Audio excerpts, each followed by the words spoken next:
Hi everyone. Welcome to my presentation, Python and UX Teams, Smart Ways to Support Research and Innovation. I'm Liv McFarlin, and I'm the Principal UX Architect at Wheels.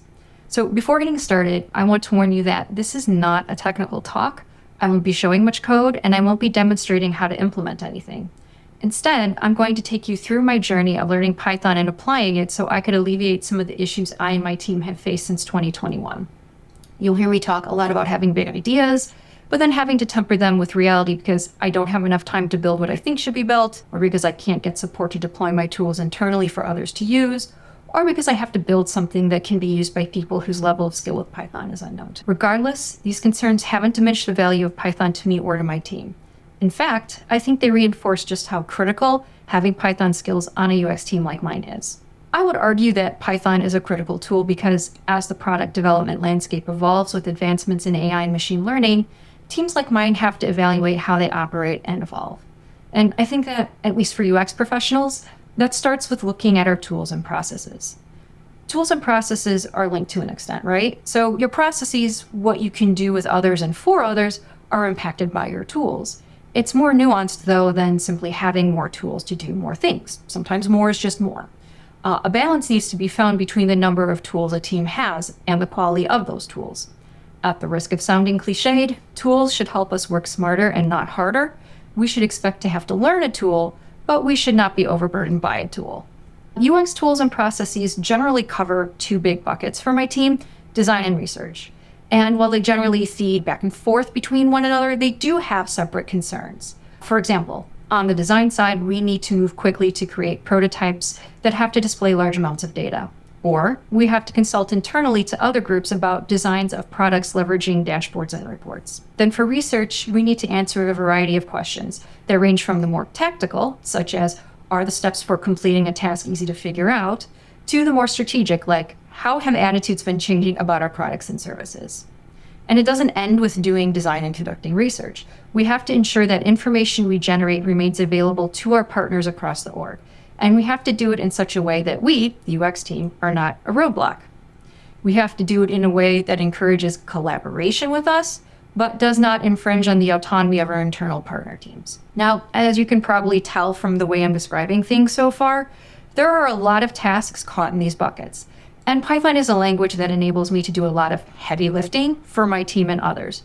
By me, just one person on the team learning Python, our UX team has been able to alleviate pain points during prototype creation, which has the great downstream effect of leading to faster prototype creation, create more realistic prototypes, at least in terms of processing and displaying data, support other teams participating in innovation and product development, speed up data analysis for research, and create more valuable insights by being able to perform a wider variety of analyses for qualitative and quantitative data.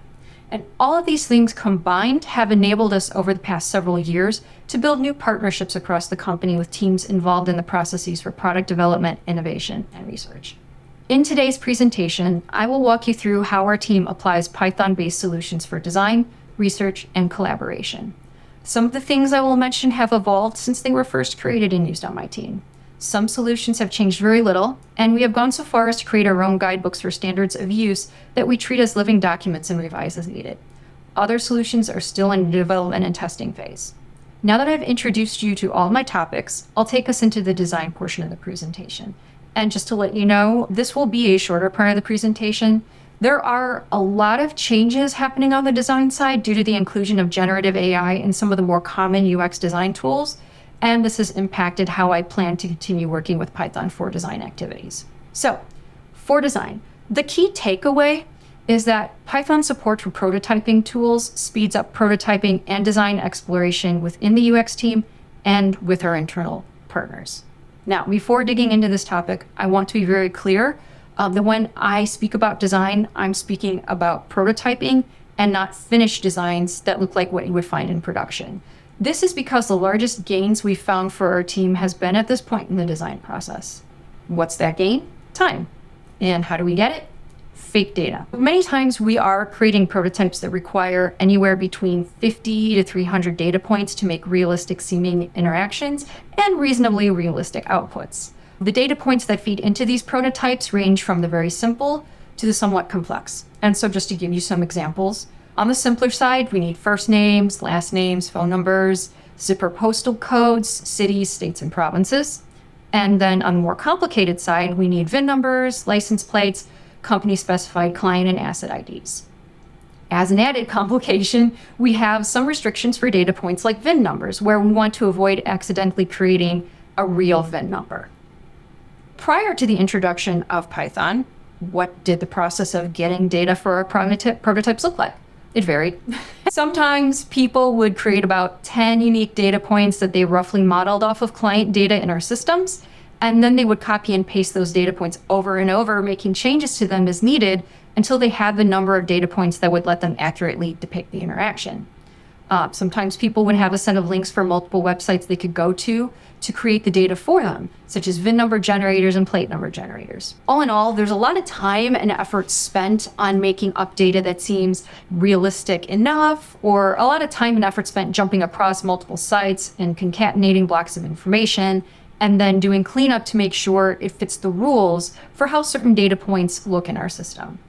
As you can imagine, this is not only time-consuming, but it's error-prone. Just to give you a very quick example, say you need to prototype out a table with filtering, sorting, actions like creating, updating, and deleting. If you aren't careful when differentiating your data points, your filters will capture too many data points, or you might delete too many data points. So then you have to go back and you have to fix everything. You have to hunt down where the problem went wrong and then put in your corrections. Now, you may also be wondering at this point, how long would it take to make the data up on your own?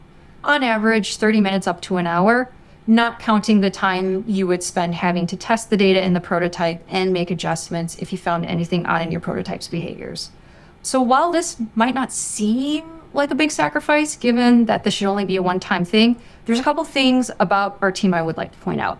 First, we're not a large team, so it isn't unusual for people to be working on 2 or more projects at a time. I, as the principal, I can be on 4 projects at a time. And then changes might be necessary. There's sometimes some moving around of interactions or data points that has to happen. How is this whole process solved? A little package named Data Generator, which I'm showing in a rather abstract manner on this slide. And you can see that it's a collection of Python scripts and text files. And as its name implies, Data Generator generates fake data that the user can download as either an Excel file or a PDF. They can then use that data in their prototypes. And the fake data includes all of our core data points: names, contact information, vehicle details, any unique IDs, membership category and subcategory IDs.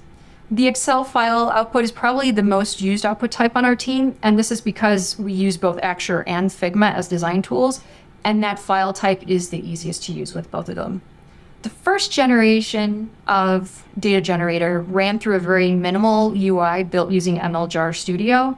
However, allowing access became an issue. The UI portion was abandoned, and it now runs from the command line or within a Jupyter Notebook.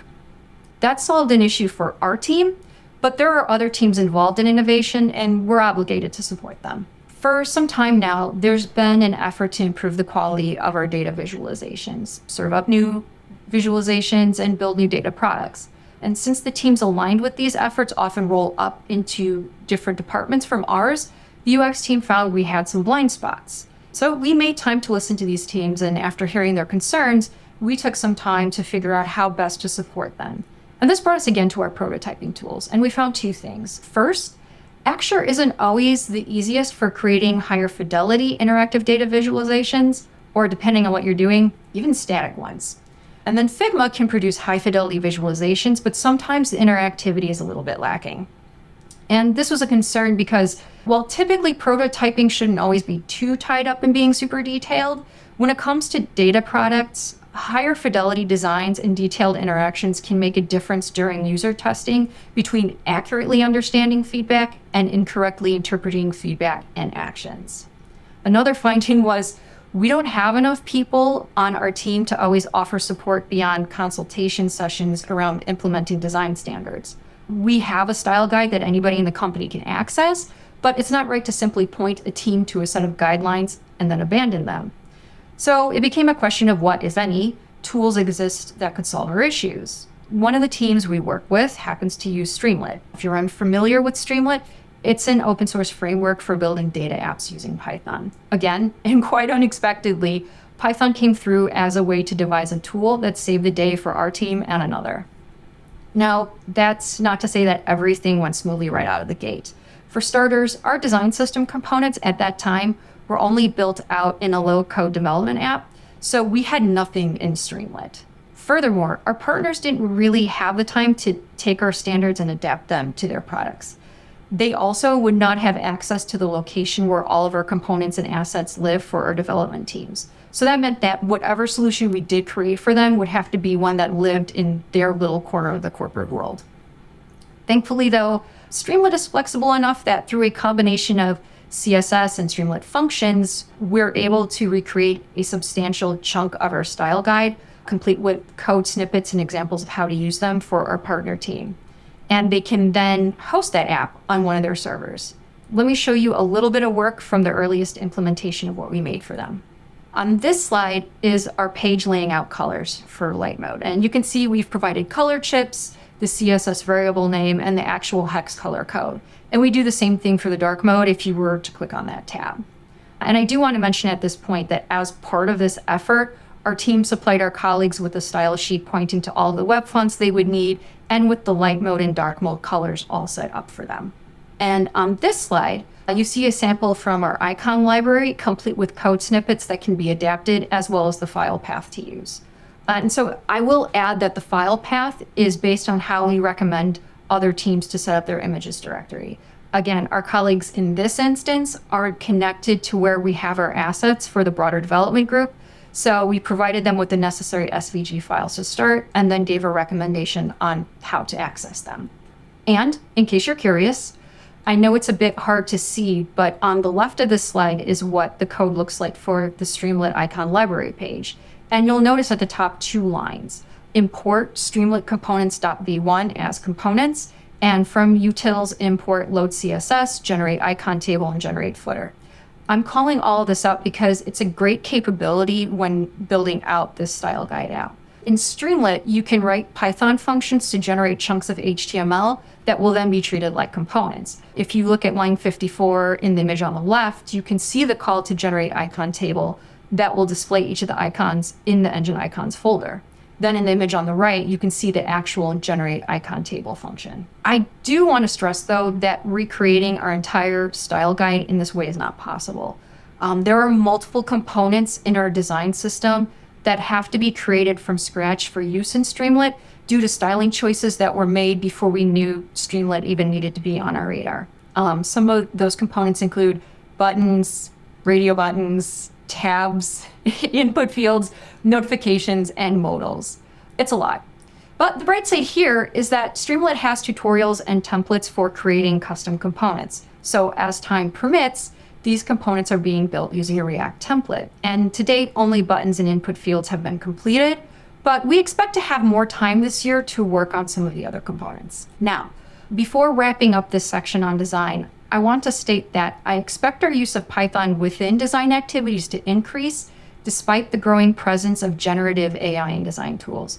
And this will be due in part to that growing presence, but also to the types of products and services we will need to design and then test. So for example, I expect that Streamlit will actually be used to prototype out dashboards and reports as we build new data products, because more so than our other tools, it can do what we need very well. So next in this presentation, I will talk about our use of Python in the UX research process. And research has really been where the use of Python has shined for our team.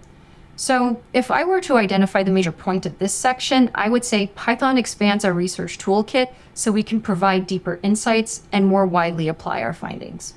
Now, before I jump into telling you how Python has improved our research practice, let me take a moment to quickly tell you about the types of research our UX team deals in so you can understand why we use Python like we do. One way to categorize our research activities is as generative or evaluative. Generative research creates a deep understanding of user needs and motivations to uncover problems for which we can then build solutions. And evaluative research evaluates a solution, like a prototype product or service, with respect to a problem that's been previously identified. Another way to think about UX research is to view it as either qualitative or quantitative. And this is probably the way most people are familiar with thinking of UX research, right? Qualitative UX research focuses on the perceptions, behaviors, and emotions of experiences. And quantitative UX research focuses on measuring aspects of experiences, both subjective and objective. And based on these descriptions, you can probably tell that depending on what you want to know, you can lean more heavily on qualitative methods or quantitative methods, or you can even combine them. And so the big takeaway from these two ways of classifying UX research is that they can be deployed in a tactical manner or a strategic manner, with the objective that these two approaches will play off of one another during innovation and product development. And so now this is where I bring up a topic that has appeared repeatedly in this presentation, the extent to which you can do things. In this case, conducting research and blending tactical and strategic research activities depends partly on your tools. Obviously, the better your tools, the better insights you can turn out. For us, having better tools means multiple things. First, we can move faster. Then we can do a wider variety of analyses, we can communicate our findings better, and we can expand the data sources we use. And a really good example of how some of these things fit together is in the analysis of qualitative data. And that's actually the bulk of our data, qualitative feedback. And so we get this data from user testing, interviews, and surveys. And mostly we're interested in identifying topics or themes and suggestions for products and services. So typically the process for uncovering what we're interested in it is rather slow and involved. There's a lot of reading and a lot of manually applying tags to observations in the data, and occasionally reaching out to teammates to discuss how you have interpreted and tagged observations. So again, it's a rather involved process. And that can easily take a week or longer, depending on how much data you have, the tools available to you for the work, and how big the team is you're working with on the research project. So from my perspective, this domain had a lot of opportunity, not only for speeding things up, but also for experimenting with what information you could extract. And on that last point, incorporating Python into the analysis process enabled us to start looking at sentiment and emotion, as well as introduce topic modeling and applying new data visualizations. You might be unsurprised to learn, though, all of it started up pretty slow. But over time, the values really added up as I've included new libraries and tried out new approaches to see what fits best for our needs. And so this slide lays out the progression of how we started incorporating Python as a tool for qualitative data analysis. So going all the way back to 2021, I kicked off the effort with sentiment analysis and then expanded it rather quickly to include some basic text metrics. And this is because it's a fairly common question to ask how the features of texts change with sentiments. So for example, we might want to know whether the length of comments measured in word counts changes with valence. And then for the second phase, and that was, I would say, late 2021 into earlier mid-2022, I began experimenting with different types of topic modeling and how to present the information from that work. And the third phase, which I would say is ongoing, has expanded to include using pre-trained models from Hugging Face, as well as some of the features of Spacey. And it's really this phase which has enabled our team to provide deeper insights to our partners across the organization, as we can now blend activities from all phases to explore links between topics, sentiment and emotion, and see how the various text features we track relate to those things. And Spacey in particular has improved how we analyze text data, as it's rather easy to create domain-specific NER tags. So now we can quickly identify where certain features and products are called out in the comments, and then also link those back with topics and sentiments, just as an example. Another area where we had a strong gain was in using LLMs and some very basic prompt engineering. And here we started with Scikit LLM and OpenAI. It was really just a test to see how well an LLM would perform at few-shot classification and zero-shot classification activities without fine-tuning. The results were actually pretty solid, both after I and another person on the team reviewed the output. As a team, we went forward with developing guidelines for using LLMs as analysis tools. And at a high level, those guidelines mention things like always pair LLMs with a UXer, so somebody with domain knowledge and project knowledge can evaluate the output, catch issues early, and change prompt writing strategy if needed. Clarity and specificity of writing prompts for analysis, which was developed over time from our personal experience and from recommendations released by reputable sources. And then finally, code snippets to use for prompting. As great as this was, concerns mounted pretty quickly with the safety of not using local LLMs. We eventually shifted over to using Ollama. Now, Ollama, if you're not familiar with it, is a way for you to download LLMs and run them locally. With this change to Ollama, we shifted from using OpenAI models to Meta's Llama. And there hasn't been any downgrade in terms of the quality of results we receive for the aforementioned classification strategies. Also, the shift to Ollama brought with an experimentation with LangChain and then Scikit Ollama. And one thing driving this shift is that while the use of LLMs and prompt engineering benefits my team does need to be able to use the tools. Not everybody on my team wants to learn Python or has the time to do it. So in that regard, Scikit Ollama is a bit more friendly for people who aren't really familiar or comfortable with Python. Another thing is, it's very hard for me to create a UI and then have it stored somewhere internally for my teammates to use. There's just not a lot of support for that from IT, so I have to find the simplest ways to do things with lots of plug and play code snippets. Now, that doesn't mean I abandoned the explorations of using LangChain with LLMs. It has served as a key component for some experiments that I'll talk about later in the collaboration section of this presentation.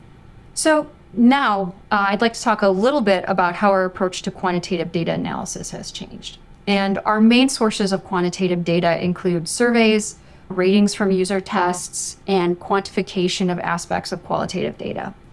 We have some web analytics, but the vendor we use doesn't give us much of the raw data. They aggregate it for us, and they make it very difficult for us to go back and get the raw data. For my purposes, it's useless. So until all that's resolved, it's not really a great source of quantitative data for us.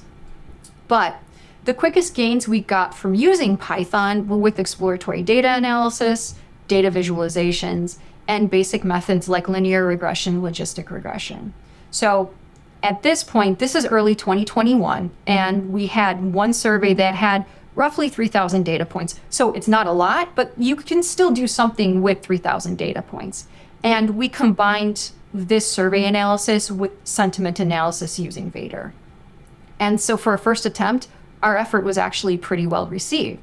So you might be wondering then, what won the day for us with just this one attempt? Previously, analysis was done using Excel, which, no shade on Excel, you can produce legitimate analyses with it. But with Python, we were able to produce better and more varied visualizations, finer details showing how responses on one variable related to another, and then explorations of links between ratings and sentiments. So that one survey got our team more credibility and enabled my boss and I to keep pushing for more data. We found other groups conducting surveys or collecting data on interactions with our customers, and we just simply asked them for their raw data so we could devise new hypotheses and try out new analyses. So now in 2025, as you can see from the timeline on this slide, the use of Python as a tool for data analysis has grown well beyond exploratory data analysis, visualizations, and regressions. And that's not to say we don't still use all of that, we do. But where we have large enough data sets to support such work, we can perform cluster analyses, association mining, and we've even done network analysis. And so these methods have all helped create new ways of thinking about our clients that go beyond things like industry effects, fleet size effects, or even fleet composition effects. And they've also helped us understand things like how attitudes toward one set of services may impact attitudes towards another set. And so these are all insights that, had I not made the effort to learn Python and apply it, our team likely would not have been able to provide them ever. But now, because of it, we have teams even outside of product development and innovation functions who take an interest in this work that we do. Now, while it's great that we're able to provide such value using data provided by internal sources, a key part of innovation is looking outside your world, right? Going externally for useful data. And Python does a great job of enabling that. So let me offer you a very early example with context. And I'll share that my employer is a fleet management firm, and as such, we have an interest in understanding attitudes toward electric vehicles. So in the spring of 2022, using Twint, Twitter intelligence tool, I was able to scrape several thousand tweets about EVs for topic modeling and text analytics. Now, while it's still possible to get some data from X, we've since moved on to other more reliable sources when we want to explore specific topics. And the internet is a very large place, and tools like Beautiful Soup and Selenium have really helped us gather what we need. Now, this next portion of my presentation, collaboration, covers some of the recent and in-progress experimentations with Python happening on my team. And the broader point from this section is Python can help provide better access to information, which facilitates collaboration between UX and our internal partners. Now, if you remember during the research portion of my presentation, I mentioned that I was still exploring how to use LangChain with LLMs. And one idea we looked at in 2023 but deprioritized was the use of LangChain's SQL chain and a GPT model with a PostgreSQL database to interact with data. And it started with simple things like retrieving raw data, generating counts, getting averages. Again, very simple. And there were a few reasons behind the idea rather. First, we have some data from studies before I joined the team, but it's all over the place. And so trying to find that data, if you weren't involved on the study, it can be a bit of an adventure. Let's just put it that way. Plus, we're always generating new data. So this activity would require getting all of that data organized and stored so that it could be interacted with by us or by others across the organization. Second, not everybody on our team wants to dig into data. We are a mixed team of practitioners where some people like me are more geared toward research and analytical processes, while others strictly prefer design activities. So I have to ensure that everyone is supported regardless of their comfort level and preference for activities. And third, sometimes others in the organization want to see our data. The intent behind the proof of concept was well received, but there were questions about interacting with it. The big one being, how do we control the prompts given to the tool so that the user will get back the specific data they want with the correct SQL queries applied? This ultimately led into a broader discussion about database design and maintaining data integrity that, frankly, our team is not equipped to handle at the moment given our size and project loads. For these reasons, this idea has been deprioritized. Doesn't mean we gave up on it, we're just not focusing a lot of effort on it. However, we still do have an issue with others in the organization wanting to see our past reports or even look at relevant UX or HCI research from peer-reviewed publications. And while this isn't the exact same problem as using an agent to interact with data in the database, it's not entirely dissimilar, right? It's still a user feeding prompts to an LLM that then goes to retrieve information stored in a database. And in general, this is a very well-documented scenario, right? There are online tutorials you can read on Medium or watch on YouTube. So for the initial phase of this work, I chose to pair Chroma DB with LangChain and Ollama. While there are better options than Chroma out there, I have some constraints, like I have to move quickly. I can't incur additional costs, and there's nobody in IT to help me. So knowing all of that, Chroma seemed to be the best option for me. Then I had the choice of testing this idea out with different sets of documents. So one choice was to use our internal reports. And these are templated documents with consistent layouts and headers where the only real difference is the actual reported content. And with everything being so similar, there's not a lot of challenge here. The other choice, though, was to use a subset of PDFs our team uses like a mini library. And this choice is where things got interesting because these PDFs aren't just journal articles. Some of them are industry reports. Others are design toolkits. So there are pockets of consistency, but for the most part, there's not a lot of it. And then the next thing to consider is the knowledge level of who would be using a tool like this. So regardless if we're storing UX reports and UX or HCI publications, the people on my team are the ones who know all the jargon and how we internally organize documents, while our partners in product management, for example, might not know all that same stuff. So there has to be a way to store each PDF with some information that could help the person interacting with the tool. And so as a team, we thought that information could include things like title, authors, publication dates, summaries, and topic lists. Now, the problem is we already have over 100 PDFs from external sources alone. So assigning someone to go through each article and generate this information is not a good idea. And considering that we will add more documents in the future, it's just even more unrealistic to ask someone to do that. But As our team has already discovered, though, LLMs with appropriate prompt engineering can substantially reduce this kind of workload.